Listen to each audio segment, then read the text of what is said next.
નમસ્કાર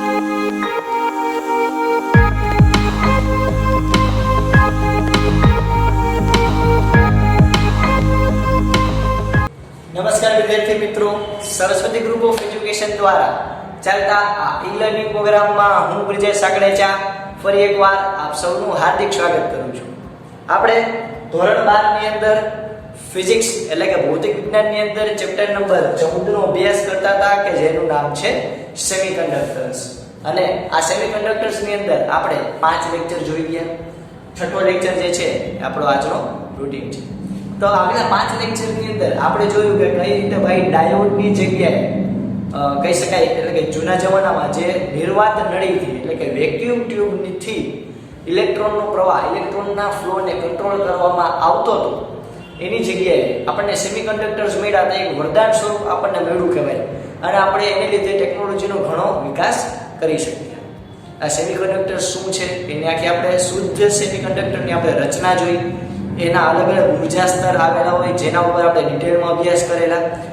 valence band કોને કહેવાય, કન્ડક્શન બેન્ડ કોને કહેવાય, ફોરબિડન ગેપ અર્થાત ઉર્જા સ્તર જેને આપણે કહીએ કેને કહેવાય, ઉર્જા બેન્ડ, આ બધા વિશે આપણે ડિટેલમાં માહિતી મેળવી. ત્યારબાદ આપણે લાસ્ટ લેક્ચરની અંદર શુદ્ધ સિલિકોન પરમાણુ વિશે ભણ્યા અને કહી શકાય કે જે સ્ફટિક હોય એમાં આપણે એક રીત છે કે જેને કારણે આપણે કહી શકાય કે એને વધારે એની વાહકતામાં ફેરફાર કરી શકાય. જો સેમિકન્ડક્ટર છે ને એ ફ્લેક્સિબલ છે એટલે કે એની વાહકતા જે છે એ એના ઉપર ઉમેરેલી અશુદ્ધિ ઉપર આધાર રાખે. આના કારણે જ આપણે સેમિકન્ડક્ટરનો બહોળા પ્રમાણમાં ઉપયોગ કરીએ. વિચાર કરજો, લાખોની સંખ્યામાં હું તમને જ્યારે આપણો છેલ્લો ટોપિક આવશે આ ચેપ્ટરનો ત્યારે તમને હું આની ડિટેલમાં માહિતી આપીશ પર્ટિક્યુલર આંકડા સાથે. પણ લાખોની સંખ્યામાં ટ્રાન્ઝિસ્ટર એટલે કે આ સેમિકન્ડક્ટર્સ બનાવી એટલે કે પી અને એન ટાઈપ આપણે જે લાસ્ટ ટાઈમ જોયા હતા એ લાખોની સંખ્યામાં ભેગા કરીને આપણે પ્રોસેસર બનાવીએ. તમે પ્રોસેસર શબ્દ સાંભળ્યો જ હશે. એ કોમ્પ્યુટર, લેપટોપ, આપણા જે મોબાઈલ, ઇવન મોબાઈલ ફોન હોય એની અંદર પણ અલગ અલગ પ્રોસેસર આવે. તો આ જે પ્રોસેસર બનાવવાની જે પ્રક્રિયા છે એમાં પણ અલ્ટિમેટલી સેમિકન્ડક્ટર જ છે. પ્રોસેસર એટલે એક પ્રકારનું સેમિકન્ડક્ટર જ. એને કઈ રીતે ડિઝાઇન કરવાનું એ હું તમને આગળ આપણે જાણશું. પણ આપણે લાસ્ટ લેક્ચરમાં આપણે પી ટાઈપ સેમિકન્ડક્ટર રહી ગયો તો વાત કરવાનું. આપણે એન ટાઈપ સેમિકન્ડક્ટર જે છે એના ઉપર આપણે ચર્ચા કરી લીધી. એટલે કે આપણે શુદ્ધ સિલિકોનનો આખો સ્ફટિક જોયો હતો અને એન ટાઈપ સેમિકન્ડક્ટર વિશે માહિતી મળી. તો આજે આપણે સ્ટાર્ટ કરશું આપણા પી ટાઈપ સેમિકન્ડક્ટરથી. આપણો આજના લેક્ચરમાં આપણે શરૂઆત કરશું પી ટાઈપ સેમિકન્ડક્ટર. ઓકે, આ પી ટાઈપ સેમિકન્ડક્ટર એટલે યાદ રાખજો છોકરાઓ કે જેની અંદર ટ્રાઇવેલેન્ટ અશુદ્ધિ ઉમેરવામાં આવે. બે પ્રકારની અશુદ્ધિ હતી છોકરાઓ, કન્ફ્યુઝ ન થતા હું અહીંયા લખું છું. બે પ્રકારની આપણે અશુદ્ધિ જોઈ હતી. ટેટ્રાવેલેન્ટ, ટેટ્રા એટલે 4, ના એલા ટેટ્રાવેલેન્ટ તો સિલિકોન હોય, આ શુદ્ધ પ્યોર. આ સિલિકોન ની અંદર બે પ્રકારની અશુદ્ધિ તમે ઉમેરી શકો. એકને કહેવાય પેન્ટાવેલેન્ટ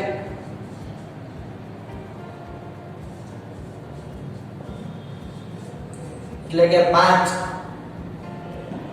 જેની સંયોજકતા હોય એવા, જેમ કે આપણે જોયું હતું આર્સેનિક લાસ્ટ લેક્ચરમાં. હવે આજે આપણે ચર્ચા કરશું ટ્રાઇવેલેન્ટ ઉપર. ટ્રાઇવેલેન્ટ એટલે તો કે ભાઈ જેની બાહ્ય કક્ષામાં 3 ઇલેક્ટ્રોન હોય, જેમ કે એલ્યુમિનિયમ, જેમ કે બોરોન.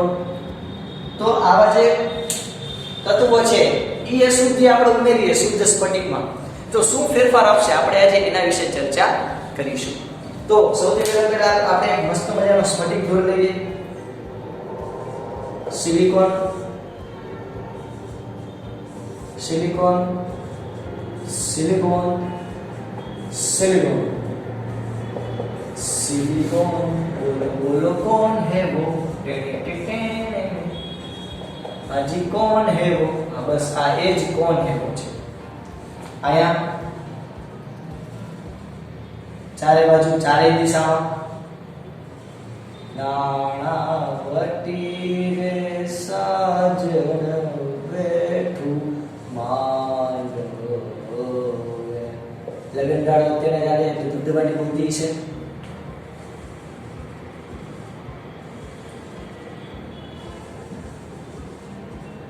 આપણે બધા ઇલેક્ટ્રોન દર્શાવી દઈએ.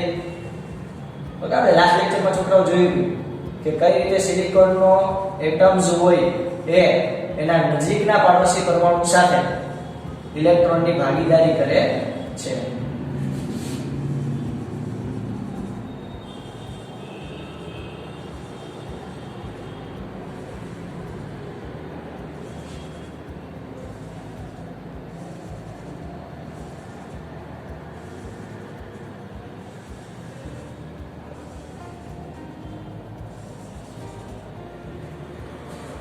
હવે આની જે થિયરી હોય તમને પી ટાઈપ સેમિકન્ડક્ટર પૂછાય તેની થિયરી તમે તમારી ભાષામાં થોડી લખવાની ટ્રાય કરજો, બરોબર? મોડી રીતે બાકી ચોપડીમાં થોડી વાત વાંચશો તો બદલ થઈ જાય.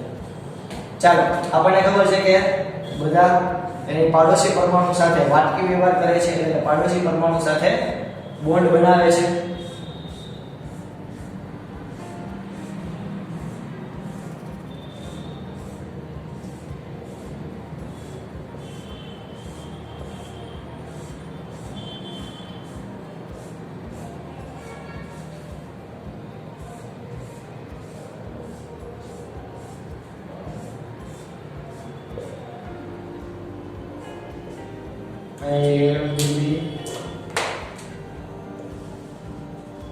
ચાલો, આપણે એક સિલિકોનની રચના થઈ. આપણે લાસ્ટ ટાઈમ જોયું હતું કે ભાઈ શુદ્ધ અર્ધવાહક હોય.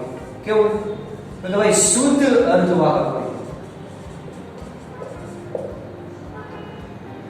શુદ્ધ અર્ધવાહક હોય તો એ આવી રીતે રચના ધરાવશે. હવે તો કે ભાઈ નોર્મલ હોય તો વાંધો નતો.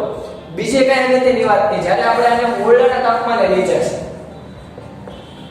આ શુદ્ધ સેમિકન્ડક્ટર છે એને આપણે ઓરડાના તાપમાને લઈ જશે તો એ શું ઉત્પન્ન કરશે? તો કે ભાઈ હોલ ઉત્પન્ન કરશે. શું ઉત્પન્ન કરશે છોકરાઓ? હોલ ઉત્પન્ન કરશે. યાદ રાખજો, આપણે લાસ્ટ લેક્ચરમાં જોયું હતું કે અહીંયાથી ઇલેક્ટ્રોન કોઈ પણ એક જગ્યાએથી ઇલેક્ટ્રોન જે છે એ દૂર જાય. ઇલેક્ટ્રોન દૂર જાય, ફોર એક્ઝામ્પલ અહીંયાથી ઇલેક્ટ્રોન દૂર ગયો તો અહીંયા જગ્યા આવે ઇલેક્ટ્રોનની, ઇલેક્ટ્રોન અહીંયા આવી ગયો. આ મુક્ત ઇલેક્ટ્રોન થઈ ગયું કે જે વાહકમાં પછી આગળ વધશે, મુક્ત ઇલેક્ટ્રોન તરીકે વર્તે. તો આ ઇલેક્ટ્રોનની જગ્યા ખાલી રહી તો આ ઇલેક્ટ્રોન છે ને એ અહીંયા જવાની ટ્રાય કરશે તો અહીંયા ફરી પાછી જગ્યા બનશે. તો એવી રીતે આપણે જોયું કે હોલ અને ઇલેક્ટ્રોન બે વિરુદ્ધ દિશામાં ગતિ કરતા હોય. તો આપણે પહેલા તો આટલું શીખ્યા હતા અને આનું રિવિઝન કરવાનું કારણ એ કે આનો જ આપણે આગળ ઉપયોગ કરવાના છે. તો આ પીટી સેમિકન્ડક્ટર એટલે કે જ્યારે શુદ્ધ સેમિકન્ડક્ટરની અંદર આ ટ્રાઇવેલેન્ટ અશુદ્ધિઓ ઉમેરવામાં આવે, એટલે કે એલ્યુમિનિયમ, બોરોન જેવા પદાર્થોને ઉમેરવામાં આવે. કેટલે? તો કે ભાઈ 10⁶ એટમ, 10⁶ એટમ એટલે કે 10 લાખ પરમાણુએ એક અશુદ્ધિ ઉમેરવામાં આવે. સિલિકોનના આવા કેટલા પરમાણુ? તો કે ભાઈ 10⁶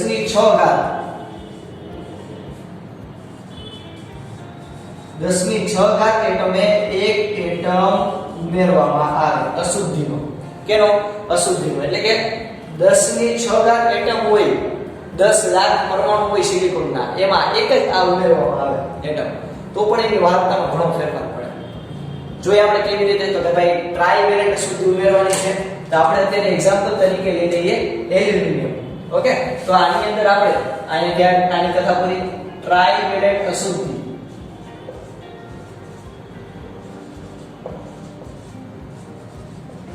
તરીકે આપણે લઈ લઈએ એલ્યુમિનિયમ ઉમેરતા.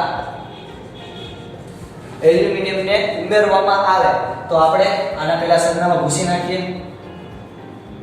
અહીંયા હવે આવી જશે આપણું એલ્યુમિનિયમ.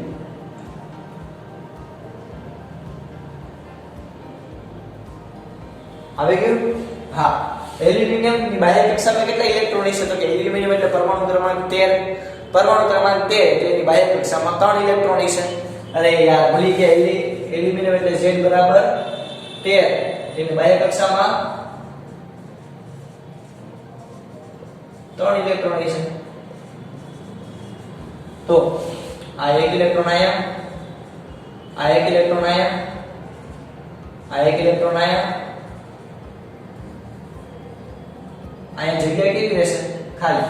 એટલે કે આ એક પણ પ્રકારનો બંધ બનશે નહીં. આ પેલા આપણે નોર્મલ કરી દઈએ. ઓકે, તો આવી રીતની રચના થશે. એટલે આપણને એક હોલ પહેલેથી મફતમાં મળ્યો.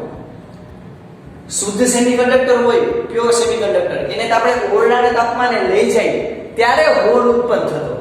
જ્યારે આપણે આની અંદર જ્યારે અશુદ્ધિ ઉમેરશું, પીટેક સેમિકન્ડક્ટર્સ આપણે બનાવશું, એમાં તો પહેલેથી બાય બોર્ન પહેલેથી હોલ અંદર આવશે, પહેલેથી આયા હોલ ક્રિએટ થયેલો જ છે. તો હવે આપણે આને જ્યારે ઓરડાના તાપમાને લઈ જઈએ, ઓબ્વિયસ વાત છે, આ સેમિકન્ડક્ટર ફ્રીજમાં મૂકીને આપણે સર્કિટ તો ચલાવવાના નથી. હાલો ભાઈ પંખાની સર્કિટને હાલો ફ્રીજમાં મૂકી દઈ એટલે બધું હેન્ડલ ફ્રીજ કરતું હોય, કારણ કે સેમિકન્ડક્ટર ભાઈ ઓરડાના તાપમાન કરતાં નીચા તાપમાને રાખવું પડે, એવું તો છે નહીં. આપણે આને જ્યારે ઓરડાના તાપમાને લઈ જઈએ, એક તો ઓલરેડી શુદ્ધ કંડક્ટર હોલ ઉત્પન્ન કરતું હતું, એમાં પણ જો પહેલેથી હોલ હોય તો હોલની સંખ્યા વધશે. સહી પકડે તો હોલની સંખ્યા વધશે. તો આમાં થશે કેવું, તો કે આયા પહેલેથી હોલ છે, જેવું આને ઓરડાના તાપમાને લઈ ગયા એટલે આ આજુબાજુના કોઈ પણ ઇલેક્ટ્રોન, ફોર એક્ઝામ્પલ આ ઇલેક્ટ્રોન છે, એ ઇલેક્ટ્રોન આનું આકર્ષણ અનુભવશે અને અથવા તો આને એમ રાખી અને આ ઇલેક્ટ્રોન આનું આકર્ષણ અનુભવશે અને આ બાજુ ગતિ કરશે. તો ઇલેક્ટ્રોન કઈ બાજુ ગતિ કરે, તો કે આ બાજુ. તો આના પછી એવું થોડી વાર પછી એવું થશે કે અહીંયાથી જે ઇલેક્ટ્રોન છે અહીંયા શિફ્ટ થઈ ગયું અને અહીંયા રચાણો હોલ. ઓકે, આ જે હોલ હતો, અહીંયા જે હોલ હતો એ એક તો હોલ પહેલેથી હતો એ જ છે. હવે ઓરડાના તાપમાને હતો એટલે ઓલરેડી બીજો હોલ પણ આવશે, આ અહીંયા ગતિ કરશે એટલે આ હોલ અહીંયા શિફ્ટ થઈ ગયું, આ ભરેલું ગયું. તો આમાં હોલની ગતિ કઈ બાજુ થઈ, આ બાજુ. ઇલેક્ટ્રોનની ગતિ કઈ બાજુ થઈ, તો કે ભાઈ ઇલેક્ટ્રોનની ગતિ આ બાજુ થઈ, બે વિરુદ્ધ દિશામાં છે, તો કે આ છે. આ સિવાય શુદ્ધ સેમિકન્ડક્ટરને ઓરડાના તાપમાને લઈ જાવ તો ઓલરેડી પણ હોલ ક્રિએટ કરશે એટલે કે એમાં એમનો મુક્ત ઇલેક્ટ્રોન આગળ વધશે. તો નોર્મલ કરતા આની અંદર હોલની સંખ્યા વધશે, કારણ કે પ્યોર સેમિકન્ડક્ટર હોય તેમાં એક જ મીન્સ કે બહુ ઓછા હોલ કે જે સિલિકોન દ્વારા પોતાનાથી જ હોલ ક્રિએટ થતા હોય. જ્યારે આપણે પહેલેથી આવી અશુદ્ધિ મૂકીએ તો હોલની સંખ્યા શું થતી જાય, સતત વધતી જાય. તો ક્લિયર છે છોકરાઓ? તો આવી રીતે અહીંયા હોલની સંખ્યા આ બાજુ થતી જશે એટલે કે આ બાજુથી ઇલેક્ટ્રોન જે છે એ આલિપાથી માલિપા મૂવમેન્ટ કરશે અને હોલ બધાય માલિપાથી આલિપા બધાય મૂવમેન્ટ કરશે. તો હોલ બધાય આ બાજુ જતા જશે અને ઇલેક્ટ્રોન બધાય આ બાજુ જતા જશે. એટલે કે ખાલી જગ્યા બધી, એટલે આ કેના જેવું, તો કે ભાઈ બહુ મસ્ત મજાનો શો ચાલતો હોય અને આગળની સીટ બધી ફૂલ હોય. તમે ઘણીવાર એવું જોયું છે કે બહુ મસ્ત મજાનો શો ચાલતો હોય કોઈ સ્ટેડિયમમાં કે ક્યાંય પણ, તો આગળની સીટને બધી ભરાયેલું જોઈએ. હવે તો કે ભાઈ જેવી આગળની સીટ ખાલી થઈ ને એટલે વાય બધા તૈયાર બેઠા છે, જે ક્યારે ઊભો થાય ક્યારે જેવો ઓલો ઊભો થાય ને તરત ને આજે ફાટ કરતા બીજી તો રાત જોતા હોય તો એની જગ્યાએ ખાલી થઈ. હું માની લે કે ઊભો થઈને આગલી સીટમાં ગયો તો મારી જગ્યાએ ખાલી થઈ તો ત્યાં કોઈ બીજા આવી જાય, એની જગ્યાએ કોઈ બીજા આવી જાય, એમ કરતા કરતા એક લાઈન ધીરે ધીરે આગળ ખસતા જાય. બસ એવી જ રીતે અહીંયા હોલ છે ઓલી બાજુ ગતિ કરતા છે એટલે આ જસ્ટ ઉદાહરણ છે એમાં ઓલી બાજુ, બાકી હોલને તમારે જે બાજુ ગતિ કરાવી એ બાજુ તમે કરી શકો. તો હોલ આ બાજુ ગતિ કરતો ઇલેક્ટ્રોન આ બાજુ ગતિ કરશે. તો ક્લિયર થઈ છોકરાઓ પી ટાઈપ સેમિકન્ડક્ટર. આ સિવાય આપણને એક વસ્તુ આમાં યાદ રાખવું જોઈએ કે હોલ છે ઇલેક્ટ્રોનને આકર્ષવાનો ગુણધર્મ ધરાવે. ઓકે, એટલે બધા ઇલેક્ટ્રોન એની પાસે ખેંચાયેલા છે અને હોલ ને ક્રિએટ થતા છે. આ સિવાય બીજું કઈ મને તો યોગ્ય લાગતું નથી, પણ આની અંદર એક કહી શકાય કે આની અંદર કેની સંખ્યા વધી ગઈ, તો કે ભાઈ હોલની સંખ્યા વધી ગઈ. બીજું આમાં હોલ ક્રિએટ થયા, હોલ બન્યા તો જ ઇલેક્ટ્રોન આ બાજુ મૂવમેન્ટ ચાલુ થયું કે નહીં, બાકી તો ઇલેક્ટ્રોનનું મૂવમેન્ટ ચાલુ થતું નહોતું. આ સિલિકોનનો પ્યોર સેમિકન્ડક્ટર હોત અને એને બહુ ઓછા તાપમાને રાખ્યો હોત, નિરપેક્ષ શૂન્ય તાપમાન, તો કાંઈ વાંધો જ નહોતો, બધું હજાર બમ ચોટી ગયું. પણ તમે જેવું એને ઓરડાના તાપમાને લઈ જાઓ અથવા તો પી ટાઈપ સેમિકન્ડક્ટર તમે જેવું બનાવો તો આની અંદર હોલની સંખ્યા વધારે હોવાના કારણે ઇલેક્ટ્રોન ગતિમાં આવે છે. તો કેને કારણે ઇલેક્ટ્રોન ગતિમાં આવે છે, તો કે હોલને કારણે. ઓકે, કેની સંખ્યા વધારે છે, હોલની કે ઇલેક્ટ્રોનની, તો કે ભાઈ હોલની. શું કામ? એક તો ઓલરેડી પહેલેથી જ આમાં હોલ હોય, પ્લસ તમે એને ઓરડાના તાપમાને લઈ જાઓ તો સિલિકોન પણ પોતાના હોલ બનાવે એટલે આમાં હોલની સંખ્યા વધતી જાય. તો આમાં તમે આ પહેલા એન ટાઈપ સેમિકન્ડક્ટર હતું એમાં તમે જોયું કે મેજોરિટી ચાર્જ કેરિયર એટલે કે વધારે પડતો જે પ્રવાહ કેના દ્વારા રચાતો હતો, ઇલેક્ટ્રોન દ્વારા, કારણ કે એમાં ઇલેક્ટ્રોનની સંખ્યા વધારે હતી અને હોલ બહુ ઓછા હતા. એવી જ રીતે આ p ટાઈપ સેમિકન્ડક્ટર જ્યારે બનાવશે તો એની અંદર મેજોરિટી ચાર્જ કેરિયર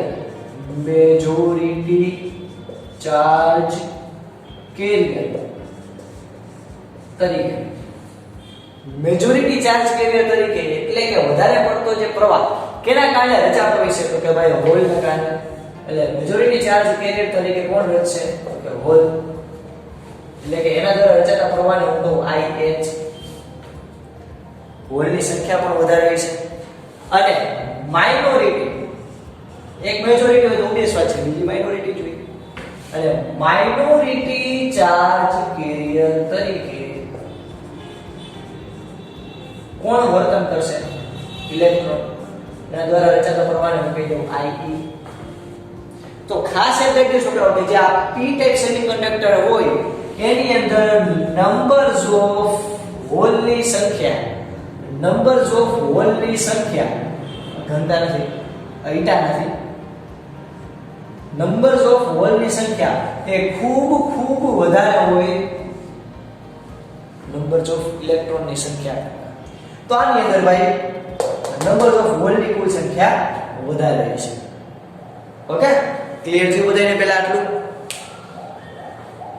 ઓકે, ચાલો તો આપણે અત્યારે એટલું સમજ્યા કે ભાઈ p ટાઈપ સેમિકન્ડક્ટરની અંદર ટ્રાઇવેલેન્ટ શુદ્ધિ ઉમેરવામાં આવે.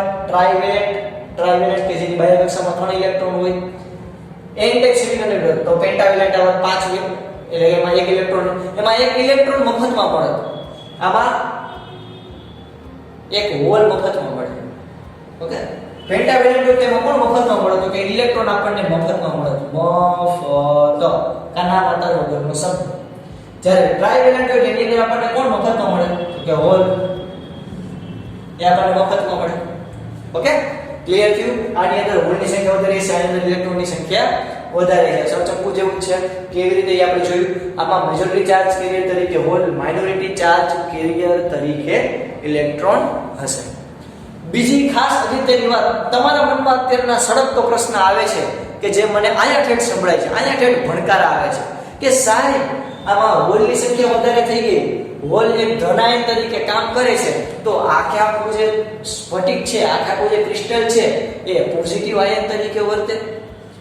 એવો જ બીજો પ્રશ્ન છે કે આ પહેલા આપણે n ટાઈપ સેમિકન્ડક્ટર જોયું તો એના જે સ્ફટિક છે એ નેગેટિવ ચાર્જ તરીકે વર્તે તો કે ભાઈ ના. શું કામ તો કે ભાઈ જેટલો ઇલેક્ટ્રોન હશે એટલા જ સામે હોલ હશે. એટલે કે જેટલો ધન યુઝ કરે છે એટલો જ ઋણ યુઝ કરે છે. હવે તમને એક પ્રશ્ન થાય છે જાણવાની તમે યાર તમે શું કહો સાહેબ? જો સમજો આ એલ્યુમિનિયમ છે તો એનો +3 છે, સિલિકોન છે તો +4 તો આ જે ધનાયન છે પ્રોટોનની સંખ્યા તમે આખું જે સ્ફટિક જુઓ ને તો પૂરેપૂરા સ્ફટિકની અંદર પછી n ટાઈપ હોય કે p ટાઈપ હોય, n ટાઈપ હોય કે p ટાઈપ હોય, બધાયમાં પ્રોટોનની સંખ્યા અને ઇલેક્ટ્રોનની સંખ્યા સરખી જ હોય. એટલે વિદ્યુતની દ્રષ્ટિએ યાદ રાખજો. જો અહીંયા નોટ કરું છું, એકવાર પૂછાયેલો ક્વેશ્ચન છે.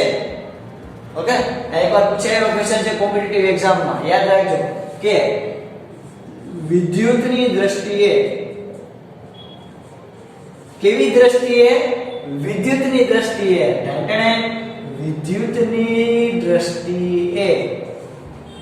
બંને સ્ફટિક અથવા તો બંને ટાઈપ કેવા છે? તટસ્થ.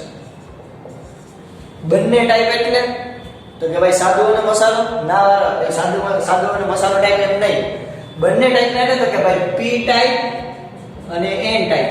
આ બંને ટાઈપના સેમિકન્ડક્ટર છે એ વિદ્યુતની દ્રષ્ટિએ તટસ્થ છે. ખાસ યાદ રાખજો, તમારા ખોપડીમાં બેહાડી દેજો. આ એમસીક્યુ વારંવાર પૂછાઈ ગયેલો ક્વેશ્ચન છે. પછી રિઝલ્ટ બોર્ડ હોય તો પણ ભણે અને કોમ્પિટિટિવ એક્ઝામ હોય તો પણ ભણે. શું યાદ રાખવાનું? કેટલી વસ્તુ પહેલા તો આપણે યાદ રાખવાની તો કે ભાઈ n ટાઈપ સેમિકન્ડક્ટર હોય, આ p ટાઈપ. આમાં ધ્યાન રાખજો. n ટાઈપ સેમિકન્ડક્ટર હોય, આપણે લાસ્ટ લેક્ચરમાં જોયું હતું કે જેમાં ઇલેક્ટ્રોનની સંખ્યા વધારે હોય, એમાં મેજોરિટી ચાર્જ કેરિયર તરીકે આવે ઇલેક્ટ્રોન અને એના દ્વારા રચાતા પ્રવાહને કહેવાય IE. માઇનોરિટી ચાર્જ કેરિયર તરીકે એમાં હોલ આવે, n ટાઈપ. ઓકે, એમાં ઇલેક્ટ્રોનની સંખ્યા વધારે અને હોલની સંખ્યા ઓછી. જ્યારે આ p ટાઈપ સેમિકન્ડક્ટર છે તો એની અંદર મેજોરિટી ચાર્જ કેરિયર તરીકે હોલ આવે, માઇનોરિટી ચાર્જ કેરિયર તરીકે ઇલેક્ટ્રોન આવે અને આની અંદર હોલની સંખ્યા વધારે હોય, n ટાઈપમાં ઇલેક્ટ્રોનની સંખ્યા વધારે હોય. એટલે જ n જો n ટાઈપ સેમિકન્ડક્ટરમાં ઇલેક્ટ્રોનની સંખ્યા વધારે હોય. ઇલેક્ટ્રોન કેવો વિસ્ભાર ધરાવે?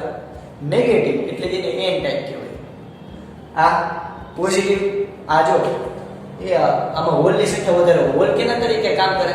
કે ભાઈ ધનાયન તરીકે કામ કરે, એટલે એને p ટાઈપ કહેવાય. ખબર પડે?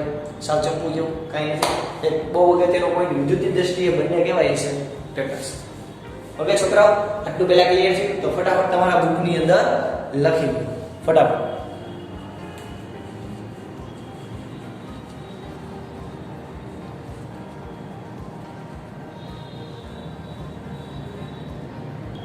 ચાલો છોકરાઓ, હવે આપણે આનું ઊર્જા સ્તર વિશે જોઈએ. ઊર્જા સ્તર કેવી રીતના હોય? તો આપણે n ટાઈપ સેમિકન્ડક્ટર હોય, ઓકે,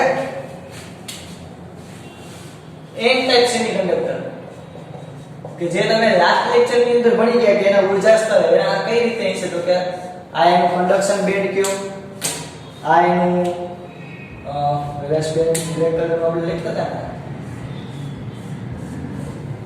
ઓકે, આને આપણે કઈ વેલેન્સ બેન્ડ,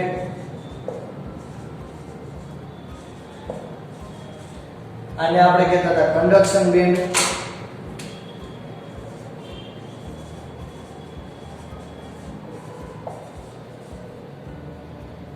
અને એ બે વચ્ચે જે ઊર્જા સ્તર આટલું રહે છે. આ n ટાઈપ સેમિકન્ડક્ટરમાં આપણે શું જોયું હતું? તો કે ભાઈ એમાં જે ડોપિંગ કરો એમાં ઇલેક્ટ્રોનની સંખ્યા વધારે આપણે એક ઇલેક્ટ્રોન એમાં મફતમાં મળે. ઇલેક્ટ્રોનનું ઊર્જા સ્તર પણ આપણે ધ્યાનમાં લેવું પડે. તો ઇલેક્ટ્રોન ઊર્જા સ્તર આપણે આયનિક લીધું હતું, યાદ કરો. કારણ કે ઇલેક્ટ્રોન વાહકમાં મુક્ત ઇલેક્ટ્રોન તરીકે જ વર્તે. તો એ આ કન્ડક્શન બેન્ડની ખૂબ જ નજીક હોય કે જેને આપણે નામ આપ્યું હતું ED. યાદ છે? આ ઊર્જા સ્તરનું નામ આપ્યું હતું ED. હવે આયા એક ઇલેક્ટ્રોન આપણને મળે. ચાર તો સિલિકોનના પોતાના હતા, 1 2 3 અને 4. આ ચાર પૈના હતા. એક આપણને ડોપિંગ કરવાથી એટલે કે અશુદ્ધિ ઉમેરવાથી મેળવ્યો. જેવો આને ઓરડાના તાપમાને લઈ જાવ એટલે થાય શું? તો કે આ ઇલેક્ટ્રોન ડાયરેક્ટ કૂદકો મારીને અહીંયા આવે એટલે આ ઇલેક્ટ્રોન તો તરત આવી ગયો. બાકીના બધા ઇલેક્ટ્રોન પણ અહીંયાથી મૂવમેન્ટ કરીને અહીંયા આવશે. તો આ રીતે આપણને ફટાફટ ઇલેક્ટ્રોન મળી ગયું. એટલે કે ઇલેક્ટ્રોન તરત એક્ટિવ થવા માંડે, તરત કહી શકાય કે વાહક થવા માંડે, તરત મુક્ત ઇલેક્ટ્રોન તમને મળવા માંડે. n ટાઈપ સેમિકન્ડક્ટર આપણે જોયું, ઓકે. આ ઊર્જા સ્તર આપણે શું નામ આપતા હતા? આને કહેતા હતા આપણે EC કન્ડક્શન બેન્ડ માટે, આને કહેતા હતા EV વેલેન્સ એનર્જી બેન્ડ.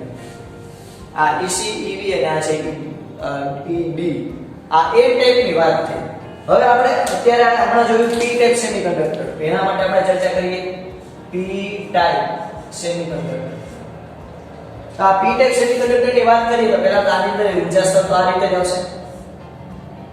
આને કે સી ક ન ડ ક સ ન બે ડ. ઓકે, આપણે આ વેલેન્સ બેન્ડની વાત કરીએ. ટેમ ટેમ ટેમ ટેમ ટેમ वैलेंस बैंड जलवा है हमारा यहाँ. आ वैलेंस बैंड. હવે આ કન્ડક્શન બેન્ડ, આ વેલેન્સ બેન્ડ. હવે આની અંદર આપણને ઇલેક્ટ્રોન વધારે નથી મળતા આની જેમ કે મુક્ત ઇલેક્ટ્રોન આપણને પહેલેથી જ મળી જાય. આમાં આપણને મફતમાં કોણ મળે છે? હોલ. આમાં આપણને મફતમાં કોણ મળે છે? હોલ. આમાં આપણને હોલ મફતમાં મળશે. તો આ વેલેન્સ બેન્ડ જે છે આપણો જે રસ્તો છે, આપણો જે હાઈવે છે, એ હાઈવે ઉપર આપણને શું મળ્યું? સૌથી પહેલા અહીંયા આપણને હોલ મળ્યો. તો હાઈવે ઉપર જ યાદ કરો આપણને આ હાઈવે ઉપર એટલે કે આપણે જે સહસંયોજક બંધ બનાવ્યા હતા એની અંદર જ આપણને હોલ મળ્યો. હોલ આપણને હાઈવે ગમે ને એમાં મળે. હોલ ક્યાં મળે? તો કે આપણો જે મેઇન હાઈવે છે એટલે કે આ સહસંયોજક બંધનો પટ્ટો છે એમાં જ આપણને મળે. તો અહીંયા કંઈક આપણને હોલ મળશે. અને આ આપણે જે છૂટા હાવાના લીધે રખડતા હોય ઇલેક્ટ્રોન ગમે એટલે આપણે એને અહીંયા રાખીએ કે તરત વાહક થઈ જાય. અને આપણે પહેલા તો બંધમાંથી થોડો માટે થોડીક ઊર્જા આપવી પડે એટલે આપણે અહીંયા હશે વેલેન્સ બેન્ડની ઉપર. તો યાદ રાખવાનું કે હોલ દ્વારા જે ઊર્જા સ્તર રચાય, આ હોલ દ્વારા જે ઊર્જા સ્તર રચાણું એ ઉર્જા સ્તર વેલેન્સ બેન્ડના મહત્તમ ઉર્જા સ્તર, આ વેલેન્સ બેન્ડનું આ મહત્તમ ઉર્જા સ્તર કહેવાય, આ લઘુત્તમ કહેવાય. તો આ હોલ દ્વારા જે ઉર્જા સ્તર રચાણું, હોલનું પણ ઉર્જા સ્તર આપણે ધ્યાનમાં લેવું પડશે. તો આ હોલ દ્વારા જગતની માલિકા આ જે ઉર્જા સ્તર રચાણું એ વેલેન્સ બેન્ડના ઉર્જા સ્તરના મહત્તમ ઉર્જા સ્તર છે, આ મહત્તમ ઉર્જા સ્તર છે એના કરતા ઉપર હોય. આમાં તમે કેમ લખી શકો? તો કે ઇલેક્ટ્રોન દ્વારા, આ બાહ્ય ઇલેક્ટ્રોન દ્વારા અથવા તો મુક્ત ઇલેક્ટ્રોન દ્વારા જે ઉર્જા સ્તર રચાણું એ કન્ડક્શન બેન્ડના લઘુત્તમ ઉર્જા સ્તર કરતા નીચે આવશે અથવા તો લઘુત્તમ ઉર્જા સ્તરની નજીક આવશે. આની અંદર આપણે શું બોલશી? તો કે ભાઈ હોલ દ્વારા રચાતું ઉર્જા સ્તર એ વેલેન્સ બેન્ડના મહત્તમ ઉર્જા સ્તરની નજીક છે. તો અહીંયા એક હોલ રચાશે, આ લાંબો હોલ, અહીંયા ઇલેક્ટ્રોન આ ઇલેક્ટ્રોન, ચાર ઇલેક્ટ્રોન આ હોલ. તો આ હોલ શું કામ કરશે છોકરાઓ? હોશિયાર તો પહેલેથી આ હોલ આ ઇલેક્ટ્રોનને આકર્ષવાનું કાર્ય કરશે. એટલે જય ભવાની કરીને આ ઇલેક્ટ્રોન અહીંયા જાય, કારણ કે હોલ આને ખેંચતો હોય, આજે તો ઇલેક્ટ્રોન અહીંયા ખેંચાય.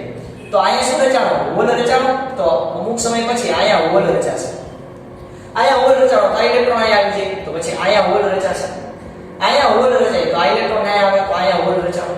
તો ધીરે ધીરે હોલ, પહેલા શરૂઆતમાં હોલ અહીંયા હતો, મારો મોટો બહુ ઉસ્તાદનો દીકરો છે, અહીંયા ધીરે ધીરે અહીંયા નીચે આવી ગયો, એટલે કે હોલ નીચેની બાજુ ગતિ કરવા માંડ્યા અને ઇલેક્ટ્રોન ક્યાં ગતિ કરશે? ઉપર. હોલના તાપમાને એને ઊર્જા મળશે, ઇલેક્ટ્રોન ઉપરની બાજુ ગતિ કરશે. તો ઇલેક્ટ્રોન ઉપર જતા ગયા. એટલે અમે તમને કીધું એમ કે તમે ખાલી સીટ, આમ બહુ મસ્ત મજાનો શો હાલતો હોય ને તમે ખાલી સીટ આગળની ખાલી રાખો, તમને દેખાય આ જગ્યા ખાલી, તો કે ભાઈ જો હું આગળ ખાલી, તો તરત તમે ત્યાં બેસી જાઓ. જો તમે ઊભા થાવ એટલે મારો રાત જોતો તમે ક્યારે ઊભા થાવ, તરત ત્યાં હું બેસી. એટલે જે ખાલી સીટ હોય એ પાછળની બાજુ વધારે હોય, બહુ પોપ્યુલર શો હોય એમાં, અને ભરેલી સીટ સૌથી આગળ, એટલે કે ખાલી સીટ પાછળ પાછળ થતી જાય અને લોકો આગળ આગળ આવતા જાય જેમ જગ્યા ખાલી થતી જાય. તમે ઘણી વાર ઓલા બહાર મસ્ત મજાના જાહેર કાર્યક્રમમાં આપણે પોલિટિકલ બેઠા હોય, ભાઈ જેવા લોકો ખરતા જાય ને આપણે પોલિટિકલમાં કરતા કરતા આગળ આગળ આવતા જાય, એવું જ છે. ઓકે, તો ઇલેક્ટ્રોન ઉપર જતો જાય અને જે ખાલી જગ્યા છે એ હોલ હતી નીચે જાવ. બચાઈ મસ્ત મજાને સમજી. હવે આ એન ટાઈપ અને પી ટાઈપ સેમિકન્ડક્ટર છે ને એના કારણે આપણને એ પણ સરળતા પડી કે કોણ વાહક છે, કોણ અવાહક છે, કોણ અર્ધવાહક છે. જો સમજાવો, આટલું પહેલા બધાને ક્લિયર છે, આ ઊર્જા બેન્ડ ક્લિયર છે. ઓકે, આ ઊર્જા બેન્ડનું તમને વેલ્યુ કહું તો ઊર્જા બેન્ડની વેલ્યુ કેટલી હોય? તો કે આની વેલ્યુ હોય 0.01 થી માંડી અને 0.05 ઇલેક્ટ્રોન વોટ. એટલે ઊર્જા મળે ઇલેક્ટ્રોન તરત અહીંયા આવી જાય, તો નોર્મલ લાઈન પડી ગઈ, વાંધો ન આવે. ક્લિયર છે? એટલે હોલ નીચેની બાજુ ગતિ કરતા જશે, ક્રિએટ થઈ અને ઘણા બધા હોલ રચાશે, ઘણા બધા. અને ઇલેક્ટ્રોન ક્યાં આવે? તો ઉપર ઉપર, જય ભવાની. ઓકે, તો આ પી ટાઈપ અને એન ટાઈપના ઉચ્ચ સ્તર દ્વારા મેં તમને આખી રચના સમજાવી. હવે આની મદદથી તમે એ પણ જાણી શકો કે કોણ વાહક, કોણ અવાહક અને કોણ અર્ધવાહક તરીકે કામ કરે છે. ફોર એક્ઝામ્પલ, તમે કેમિસ્ટ્રીની અંદર આ સમૂહની ચર્ચા જોઈ હશે કે કેમિસ્ટ્રી સર ગેટ સમ ડાઉટ અથવા ગેટ સમ પ્રોબ્લેમ. તમે આ કાર્બન વાળો સમૂહ તમને યાદ હશે, કેમિસ્ટ્રી સર ગેટ સમ ડાઉટ અથવા તો ગેટ સમ પ્રોબ્લેમ. આની અંદર તમને ખબર છે કે આ જે છે આ બે જે છે એ અર્ધવાહક એટલે કે સેમિકન્ડક્ટર તરીકે વર્તે. આપણે આ બેને તો હવે વિચારી લીધા, સિલિકોન અને જર્મેનિયમ, કે આ બંને અર્ધવાહક તરીકે વર્તે છે. તો પ્રશ્ન એ થાય છે સમૂહ એક જ છે. આપણે તો એમ થઈ કેમિસ્ટ્રીમાં કે ભાઈ રાસાયણિક ગુણધર્મો બધાને એક સરખા હોય, આપણે એક જ સમૂહમાં ગોઠવા. તો અહીંયા આ એક જ અર્ધવાહક તરીકે, આ અધાતુ તરીકે અને આ ધાતુ તરીકે કઈ રીતે વર્તે છે? હાઉ, કેસે, એ કેસે હોય તો સમજાવો. એ આપણે આ થિયરી દ્વારા સમજાવી શકીએ છીએ કે આપણે પ્રાયોગિક રીતે જોવા જઈએ એટલે કે આપણે જ્યારે ઇલેક્ટ્રોનના આ જે બેન્ડ જે છે ફોરબિડન ગેપ, આ ઉર્જા સ્તર જે છે ઉર્જા બેન્ડ એને જ્યારે આપણે જોવા જઈએ એટલે કે ઈજી આપણે નામે કીધું એજી ઓજી લોજી સુનોજી આ ઈજી યાદ છે ફોરબિડન ગેપ તો આ જે ગેપ છે એ ગેપ આપણે યાદ હોય તો તમને કીધું હતું કે અર્ધવાહક હોય તો એની અંદર આ જે ગેપ છે એ 3 ઇલેક્ટ્રોન વોલ્ટ કરતા ઓછો હોવો જોઈએ વાહક પદાર્થ હોય એટલે કે ધાતુ જેવા પદાર્થ હોય એની અંદર કેટલો હોવો જોઈએ તો કે ઓવરલેપ થયેલા હોય યાદ છે આપણે ભણ્યા હતા ઓવરલેપ આ બે ઉર્જા સ્તર એકબીજા ભળી ગયા હોય ઓવરલેપ થઈ ગયા હોય બધું હૈયાર કરી નાખ્યું અને અવાહકની વાત કરીએ તો અવાહકની 3 ઇલેક્ટ્રોન વોલ્ટ કરતા વધારે ઊર્જા આપવી પડે તો આયા કાર્બનની વાત કરીએ તો કાર્બનમાં એ ફોરબિડન ગેપ છે 5 ઇલેક્ટ્રોન વોલ્ટ છે કેટલો 5 ઇલેક્ટ્રોન વોલ્ટ એને કારણે આ ધાતુ તરીકે વર્તે જો આપણી થિયરી હવે ખબર પડી આ પાડો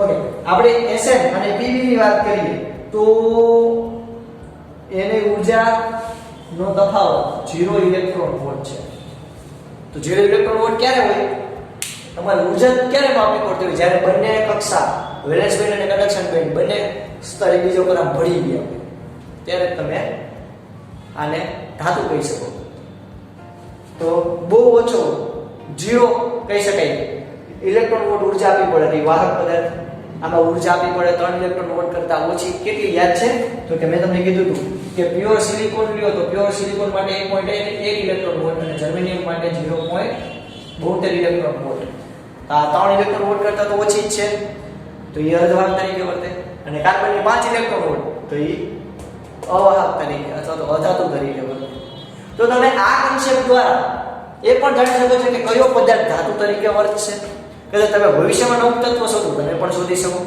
એમાં કંઈ ખોટું નથી ભવિષ્યમાં તમે શોધી શકો અમને પ્રાઉડ ફીલ થશે તો એક તત્વ ધાતુ તરીકે અધાતુ તરીકે કે અર્ધ ધાતુ તરીકે વર્તશે કે નહીં એ તમે આ થિયરીથી પણ અંદાજો લગાડી શકો છો ઓકે ક્લિયર થયું તો આપણે અત્યાર સુધી પ્યોર સેમિકન્ડક્ટર ક્રિસ્ટલ વિશે અભ્યાસ કર્યા પી ટાઈપ સેમિકન્ડક્ટર અને એન ટાઈપ સેમિકન્ડક્ટર વિશે ડિટેલમાં અભ્યાસ કરી ચૂક્યા છીએ ઓકે બધા ફટાફટ પોતાના બુકની અંદર લખી દેજો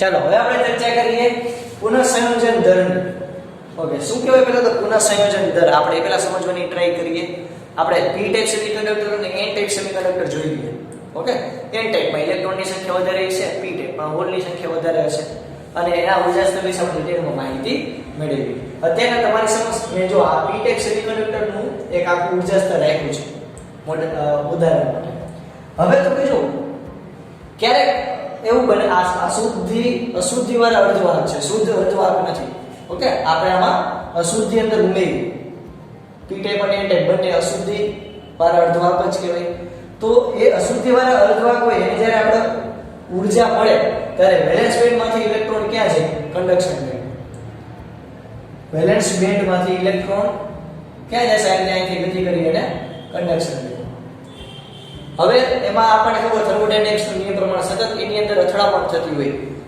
આ ભૂલી જાવ અત્યારના તમે પ્યોર સેમિકન્ડક્ટર વિચારો તેની અંદર ઇલેક્ટ્રોન જે મુક્ત થતા હોય તે બીજા ઇલેક્ટ્રોન સાથે સતત પોલાર અનુભવતા છે એટલે અથડામણ અનુભવતા હશે તો આ સતત એની અથડામણ થતી હોય તો આ અથડામણ થવાને કારણે એવું બને કે ઇલેક્ટ્રોન પાછા હોલમાં આવી જાય એટલે કે જ્યાંથી ઇલેક્ટ્રોન ગયો તો ત્યાં પાછો આવી જાય અરે સમજો કે 500 ઇલેક્ટ્રોન મુક્ત થયા તો હવે બધાય કઈ ઉપર નહીં પહોંચી ગયો એમાંથી ઘણા બધા ક્યાં આવશે ફરી પાછા અથડામણ અનુભવી અને પાછા નીચે પોતાના સ્થાન પર આવી જશે અરે યાર કેટલા ઉઠે અત્યારના લાખોની સંખ્યામાં વિદ્યાર્થીઓને અત્યારના ડિગ્રી મળે છે પણ પછી એવું નથી કે જેટલા ડિગ્રી મળી બધાને નોકરી મળે અમુક નવરી બજાર થઈને આટા મારે તો જેટલાને ડિગ્રી મળે એવું જરૂર નથી કે બધાને નોકરી મળે એવી જ રીતે જેટલા ઇલેક્ટ્રોન નીચલા સ્તરમાં ઉપલા સ્તરમાં કહેવાય કે ઉષ્મય ઉર્જાને લીધે અથવા તો કહી શકાય કે તાપમાન વધવાને કારણે નીચેથી ઉપર ગયા છે તો બધા ઇલેક્ટ્રોન એક ચોકઠામાં બેસી જાય એવું જરૂરી નથી અરે યાર સંગીત ખુરશી નથી રહી માત્ર સંગીત ખુરશીમાં એવું જવાય ને વહેલા તે પહેલાના ધોરણે જે દઈ ગયું એ રાજા એટલે બાકી રહી ગયું એટલે ગેમની બહાર. આમાં ગેમની બહાર નથી કાઢવાના, પણ જેવો ઇલેક્ટ્રોન ઉષ્મીય ઉર્જા મેળવે એટલે નીચેથી ઉપર જશે, ઉપર જઈ એટલે સેટ થઈ જશે. હવે તો બધા ઇલેક્ટ્રોન સેટ નહીં થાય, જે ઇલેક્ટ્રોન ઘણા ઇલેક્ટ્રોન અથડામણ અનુભવે એના પાછા પોતાના સ્થાને બેસી જશે, એને કહેવાય પુનઃ સંયોજન દર. તો પોતે એક જગ્યાએથી બીજી જગ્યાએ ગયા, મેળ ન આવ્યો, ફરી પાછા અથડાઈને પાછા આવી ગયા પોતાના સ્થાન ઉપર, એ ઘટનાને કહેવાય પુનઃ સંયોજન. તો આ પુનઃ સંયોજનનો રેશિયો કે ભાઈ 100 કેટલા ઇલેક્ટ્રોન પાછા આવે છે, 1000 કેટલા ઇલેક્ટ્રોન પાછા આવે છે, એવો તમે કંઈક રેશિયો કાઢો, એને કહેવાય પુનઃ સંયોજન દર. તો આ પુનઃ સંયોજન દરની વાત કરું, પુનઃ સંયોજન દર. આ પુનઃ સંયોજન દર જે છે એ કોઈ પણ સેમિકન્ડક્ટર હોય, પછી p ટાઈપ હોય કે n ટાઈપ હોય, વોટેવર, પુનઃ સંયોજન દર એ ઇલેક્ટ્રોનની સંખ્યાના અને હોલના સંખ્યાના ગુણાકારના સમપ્રમાણમાં. ઇલેક્ટ્રોનની સંખ્યા અને હોલની સંખ્યાના ગુણાકારના સમપ્રમાણમાં. તો આ ચાલે છે ને નિશાની દૂર કરું તો મારે વચ્ચે એક અચળાંક મૂકવો પડે, તો યાદ રાખજો કે પુનઃ સંયોજન દર, પુનઃ સંયોજન દર equal to R n e n h. આપણે એક ઇક્વેશન મેળવ્યું, હા મેળવ્યું. હવે તો કે ભાઈ ઉષ્મીય સંતુલનમાં, એટલે કે ઉષ્મીય સંતુલનમાં તાપમાનનું જ્યારે સંતુલન હોય ત્યારે, જ્યારે આખો સેમિકન્ડક્ટર સંતુલનમાં હોય ત્યારે n e equal to n h equal to n i. ni એટલે અંદર રહેલા આપણે આગળ ભણી ગયા, બરાબર, ni. તો ne અને nh એટલે હોલ અને ઇલેક્ટ્રોનની સંખ્યા. ઓકે, આટલું પહેલા ક્લિયર રાખજો. એ કેટલી હોય તો કે યાદ રાખજો હજી એકવાર, ne equal to nh equal to ni, આપણને ખબર. તો આ જે કિંમત છે હું આમાં મૂકું તો જો પુનઃ સંયોજન દર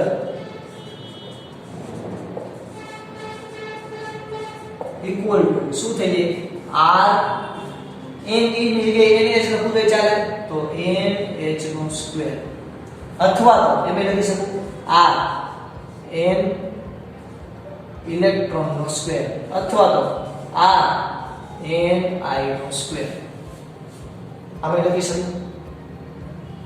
ઓકે, ક્લિયર છે પહેલા